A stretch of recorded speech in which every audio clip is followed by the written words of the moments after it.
ಮೇ 1ರಿಂದ ರಹಸ್ಯ ಶತ್ರುಗಳು ಪ್ರಾಬಲ್ಯ ಹೊಂದುತ್ತಾರೆ. ವಿವಾದದಿಂದ ವ್ಯಾಪಾರವು ಹಾಳಾಗುತ್ತದೆ. ಕರ್ಕ ರಾಶಿ ಸೇರಿದಂತೆ 8 ರಾಶಿಗಳ ಮೇಲೆ ಪ್ರಭಾವ ಬೀರಲಿದೆ.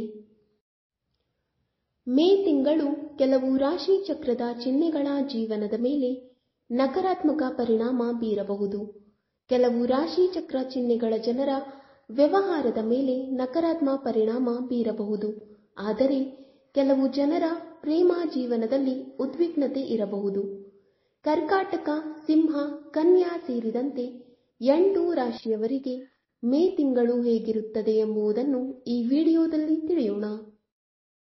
1. ವೃಷಭ ರಾಶಿ.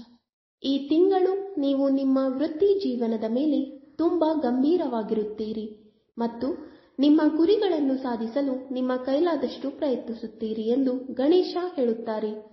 ನಿಮ್ಮ ಕ್ಷೇತ್ರದಲ್ಲಿ ಪ್ರಗತಿ ಸಾಧಿಸಲು ನೀವು ಸರ್ಕಾರಿ ಅಧಿಕಾರಿ ಅಥವಾ ಉನ್ನತ ಅಧಿಕಾರಿಯನ್ನು ಭೇಟಿ ಮಾಡಬಹುದು.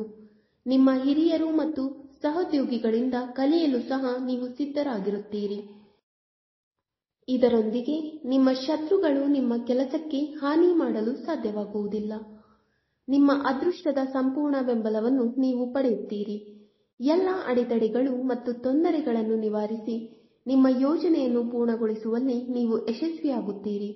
ನಿಮ್ಮ ಸುತ್ತಲಿನ ಜನರು ನಿಮ್ಮ ವ್ಯಕ್ತಿತ್ವವನ್ನು ಇಷ್ಟಪಡುತ್ತಾರೆ ಮತ್ತು ನಿಮ್ಮ ಕಡೆಗೆ ಸುಲಭವಾಗಿ ಆಕರ್ಷಿತರಾಗುತ್ತಾರೆ. ತಿಂಗಳ ಕೊನೆಯಲ್ಲಿ ನೀವು ಶಾಂತಿಯುತವಾಗಿ ನಿಮ್ಮ ಕೆಲಸದ ಮೇಲೆ ಕೇಂದ್ರೀಕರಿಸುತ್ತೀರಿ. ಅದರಲ್ಲೂ ನೀವು ಕಾಲಕಾಲಕ್ಕೆ ಸ್ವಲ್ಪ ವಿಚಲಿತರಾಗಬಹುದು. 2. ಕರ್ಕ ರಾಶಿ. ನೀವು ಹೆಚ್ಚು ಮಹತ್ವಾಕಾಂಕ್ಷೆಯನ್ನು ಹೊಂದಿರಬಹುದು ಮತ್ತು ಅವರ ವಿರುದ್ಧ ಹೋಗಬಹುದು ಎಂದು ಗಣೇಶ ಹೇಳುತ್ತಾರೆ. ಯಶಸ್ಸನ್ನು ಸಾಧಿಸಲು ನೀವು ಸ್ವಲ್ಪ ಕಷ್ಟಪಟ್ಟು ಕೆಲಸ ಮಾಡಬೇಕಾಗುತ್ತದೆ. ತಿಂಗಳ ಕೊನೆಯಲ್ಲಿ ನಿಮ್ಮ ಹಿರಿಯರು ನಿಮ್ಮಿಂದ ಹೆಚ್ಚಿನ ನಿರೀಕ್ಷೆಗಳನ್ನು ಹೊಂದಿರುತ್ತಾರೆ.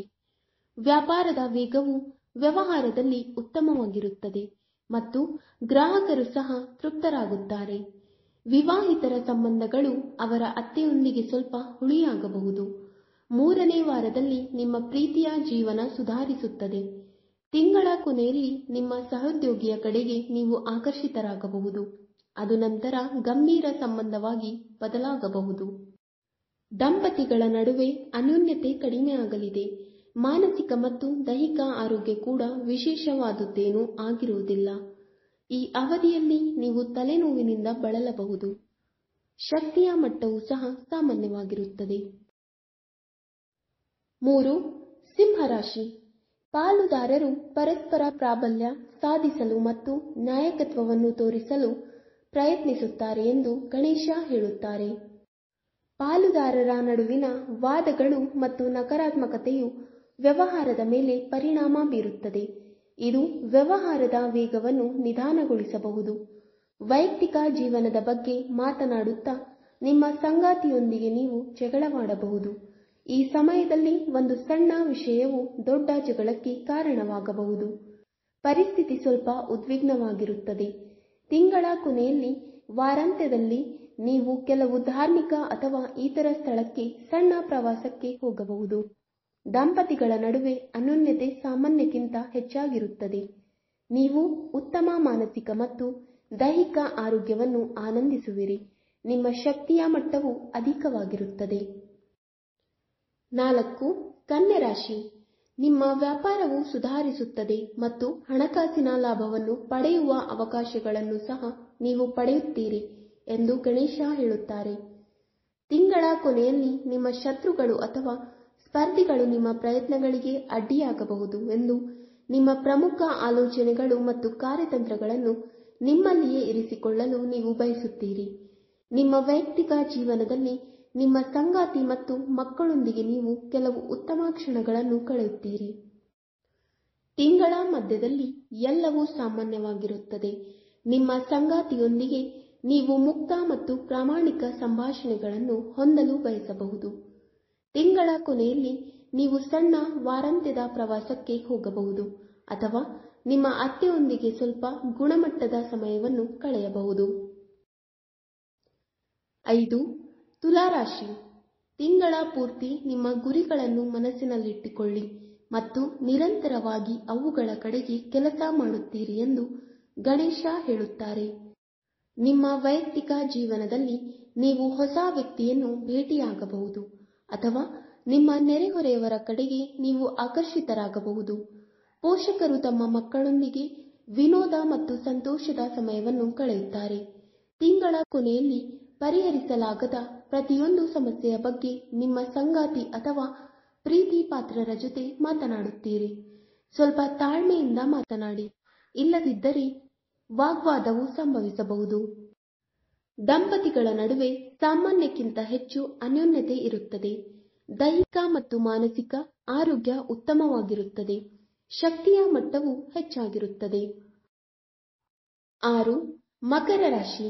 ವೈಯಕ್ತಿಕ ಜೀವನದ ಬಗ್ಗೆ ಮಾತನಾಡಿದ ಗಣೇಶ, ನಿಮ್ಮ ವೈವಾಹಿಕ ಜೀವನವು ಉತ್ತಮ ಕ್ಷಣಗಳಿಂದ ತುಂಬಿರುತ್ತದೆ ಎಂದು ಹೇಳುತ್ತಾರೆ.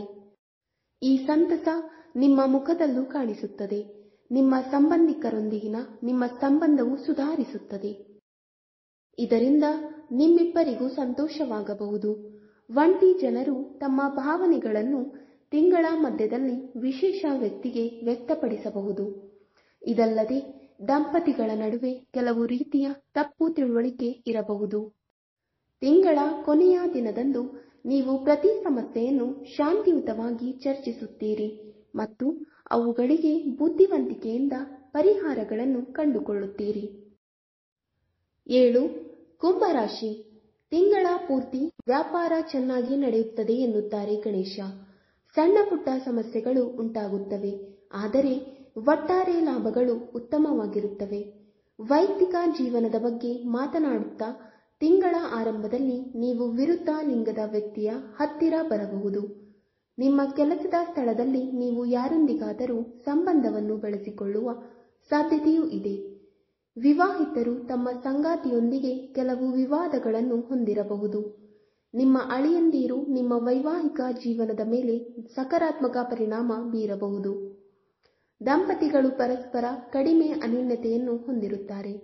ನಿಮ್ಮ ದೈಹಿಕ ಮತ್ತು ಮಾನಸಿಕ ಆರೋಗ್ಯ ಸಾಮಾನ್ಯಕ್ಕಿಂತ ಸ್ವಲ್ಪ ಉತ್ತಮವಾಗಿರುತ್ತದೆ, ಅಲ್ಲದೆ ಶಕ್ತಿಯ ಮಟ್ಟವು ಹೆಚ್ಚಾಗಿರುತ್ತದೆ. 8. ಮೀನರಾಶಿ. ತಿಂಗಳ ಮಧ್ಯದಲ್ಲಿ ಕೆಲವು ಸಹೋದ್ಯೋಗಿಗಳು ನಿಮ್ಮ ಮೇಲೆ ಪ್ರಾಬಲ್ಯ ಸಾಧಿಸಲು ಪ್ರಯತ್ನಿಸಬಹುದು ಎಂದು ಗಣೇಶ ಹೇಳುತ್ತಾರೆ. ವ್ಯಾಪಾರಸ್ಥರಿಗೆ ಇದು ಉತ್ತಮ ಸಮಯ. ತಿಂಗಳ ಕೊನೆಯಲ್ಲಿ ಹೊಸ ಒಪ್ಪಂದವಿರಬಹುದು. ಅದರಲ್ಲೂ ಕೆಲವು ಜನರು ಲೈಂಗಿಕ ಶಕ್ತಿಯ ಹೆಚ್ಚಳವನ್ನು ಅನುಭವಿಸಬಹುದು ಮತ್ತು ಸ್ವಲ್ಪ ಸಮಯದವರೆಗೆ ಯಾರಿಗಾದರೂ ಒಲವನ್ನು ಅನುಭವಿಸಬಹುದು. ತಿಂಗಳ ಕೊನೆಯಲ್ಲಿ ನಿಮ್ಮ ಅತ್ತೆಯೊಂದಿಗಿನ ನಿಮ್ಮ ಸಂಬಂಧವು ಸುಧಾರಿಸುತ್ತದೆ. ಇದು ನಿಮ್ಮ ವೈವಾಹಿಕ ಜೀವನವನ್ನು ಸಂತೋಷಪಡಿಸುತ್ತದೆ. ನೀವು ಸಂಬಂಧದಲ್ಲಿದ್ದರೆ ನಿಮ್ಮ ಸಂಗಾತಿಯನ್ನು ನೀವು ಪೋಷಕರಿಗೆ ಪರಿಚಯಿಸಬಹುದು. ನಿಮ್ಮ ಮತ್ತು ನಿಮ್ಮ ಸಂಗಾತಿಯ ನಡುವೆ ಅನ್ಯೋನ್ಯತೆ ಸಾಮಾನ್ಯವಾಗಿರುತ್ತದೆ. ದುರಾದೃಷ್ಟದಿಂದ ನಿಮ್ಮ ದೈಹಿಕ ಮತ್ತು ಮಾನಸಿಕ ಆರೋಗ್ಯವು ವಿಶೇಷವಾದದ್ದೇನೂ ಆಗಿರುವುದಿಲ್ಲ. ನಿಮ್ಮ ಶಕ್ತಿಯ ಮಟ್ಟವೂ ಸಹ ಸಾಮಾನ್ಯವಾಗಿರುತ್ತದೆ. ವೀಕ್ಷಕರೇ, ಈ ವಿಡಿಯೋ ಇಷ್ಟವಾದಲ್ಲಿ ಲೈಕ್, ಶೇರ್ ಅಂಡ್ ಕಮೆಂಟ್ ಮಾಡಿ. ಮುಂದಿನ ವಿಡಿಯೋಸ್ಗಳಿಗಾಗಿ ಚಾನಲ್ ಅನ್ನು ಸಬ್ಸ್ಕ್ರೈಬ್ ಮಾಡಿ. ಧನ್ಯವಾದಗಳು.